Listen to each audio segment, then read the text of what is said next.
السلام عليكم أخواتي. اليوم جيت نشارك معكم الوصفة اللي كنت قريتها في الدورة المدفوعة. جيت نشاركها معكم مجانا. نتمنى تدعموني وديروا لي اشتراك وتعليق. هنا في هذه الوصفة نحتاج الميزان. بالنسبة للفرينة ديت 500 غرام، الزيت 25 غرام، والخل 10 غرام، والملح 5 غرام. هنا ديت نص كاس ما، الحجم تاعه 220 حتى 240 مليلتر. نحط فيه الخل والملح والزيت. من الأحسن الزيت والملح والخل نحطهم مع الماء. مع الماء راح يتجانس. خدم الفرينة مع الفرينة راح يدير تكتلات، وهذوك المقادير ما راحش يوصلوا الكامل العجينة. قلت لكم الماء نحتاجو 220 حتى 240، حسب الفرينة اللي تستخدموها. انا قسمت الكمية تاع الماء، ديت نص الكاس وضفت له المقادير كيما قلت لكم. وكانت العجينة عاد ما تلمت، زدت كملت الباقي. هنا بعد ما لميت العجينة تاعنا لازم تكون متماسكة، تكون شادة روحها، ما تكونش جارية، خاطرش كي تكون جارية تغبنكم وما تنجحش معكم لاباط فايتي. نجيبو بابي فيلم ونحطو العجينة تاعنا ترتاح في الفريجيدار لمدة نص ساعة. هنا بعد ما ارتاحت العجينة نحطوها في الميزان. الوزن اللي لقيناه نقسموها راح يكون هو الوزن تاع اللي غادي ندوه المارغرين فايطاج. كيما هنا لقيت 774، نقسمها على زوج. لقيت حوالي 380. هي اللي راني راح نوزنها للمارغرين فايطاج. هنا نجيب بابي كويسون ونتنيه على زوج كيما في الفيديو، ونحكم المارغرين فايطاج ونقسمها ونستفها فوق البابي كويسون. نستفوها مليح. من بعد ما استفناها نجو نخبطوها بالحليب. ما نخبطوها نبدو نفتحو فيها حتى تولي ليس.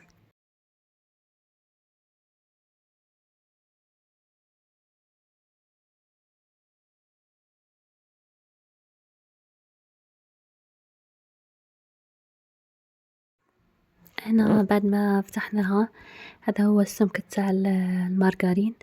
بعد ما فتحناها نحطوها في الفريجيدير ترتاح بيد ما فتحنا العجينة. هذا هو السمك تاع العجينة.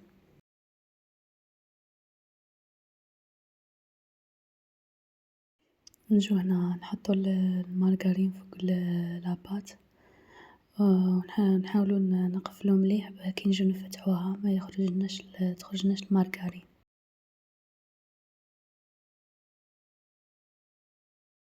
نرش الفرينة ونبدا أنا نفتح. أنا دايما لاباط فايتي نجو في الوسط ونمشو ماشي ندو ونردو.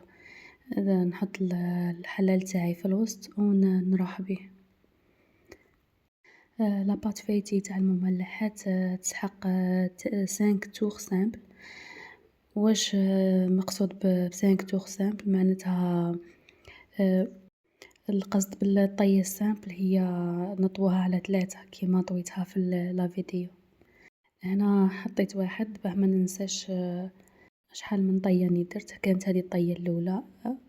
بعد كل طية نخليها ترتاح. أنا هنا خليتها غير في البلان دو طرافاي. تقدي تحطيها في الفريجيدار تحكم روحها.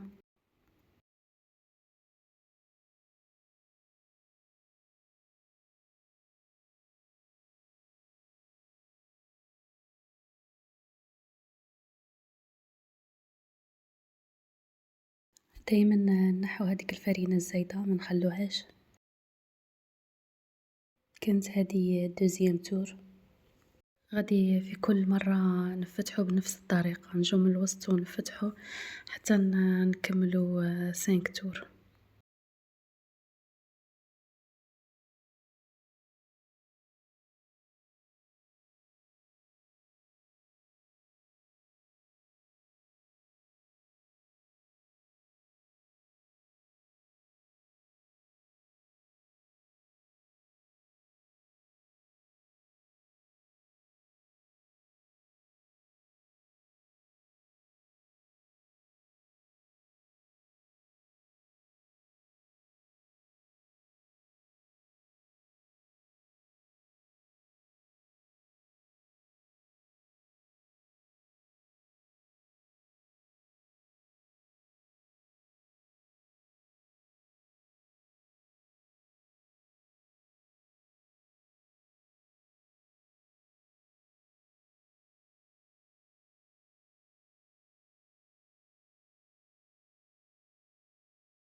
هنا كنت كمّلت 5 tours صايي هادي المرة الخامسة. نحبّس هنايا بعد ما قسمت العجينة المورقة. وريت لكم هنايا كيفاش الفايطاج.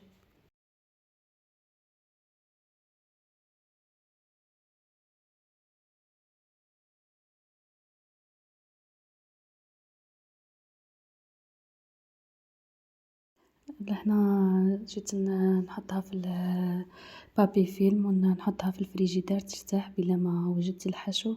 أنا رايحة ندير كوكا ولا بيتزا كوفر. هنا الحشو درت تشكشوكة. أنا بازيت على العجينة المورقة ماشي على الحشو. هنا حطيت البصلة والفلفل الحلو وفص توم، طماطم المصبّرة، مغرف صغيرة هريسة، ورق رند وشوية ما وغطيت عليها وخليتها تتقلّى. هنا رحت جبت نص من هاديك العجينة المورقة، جبت غير النص وهذاك النص قسمته على 2. بيه رايح نخدم بيتزا كوفر. هنا نحي الجوانب، لازم نحي الجوانب باش يبان الفايطاج.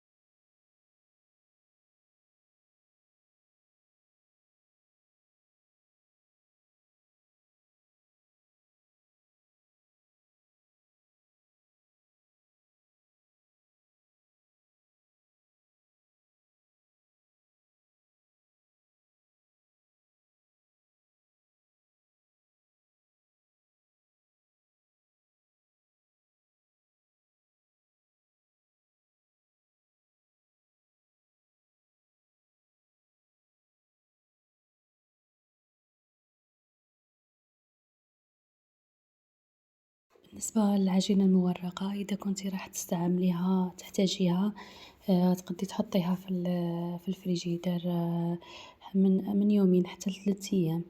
وإذا ما كنتِ ما تحتاجيهاش حطيها في المجمد. تبقى صالحة لمدة شهرين حتى ل3 شهور. وقت ما تحتاجيها جبديها من قبل بساعتين. بالنسبة للطياب هو أهم حاجة. لازم الفرن تاعك يكون مسخّن من قبل. تكوني شاعلة الفوق والتحت لازم يكون على أقصى درجة. كي تشوفيها بدات إذا عندك الفونتيلاتور مادابيك تشعليها. كي تشوفيها بدات تتورّق تتنفّخ وتتورّق نقّصيلها وخلّيها طيب من الداخل. تكون نيّة من الداخل. أنايا دات معايا وقت ساعة تاع طياب. من الأحسن تخلّي لها الوقت طيب مليح. أنا هنا وريتها لكم من قاع الجوانب. إن شاء الله الوصفة تكون عجبتكم وفادتكم. نتمنى تدعموني باشتراك وجيم وتعليق. وإذا لقيت متابعة مازال نحط العجينة المورقة المخمرة.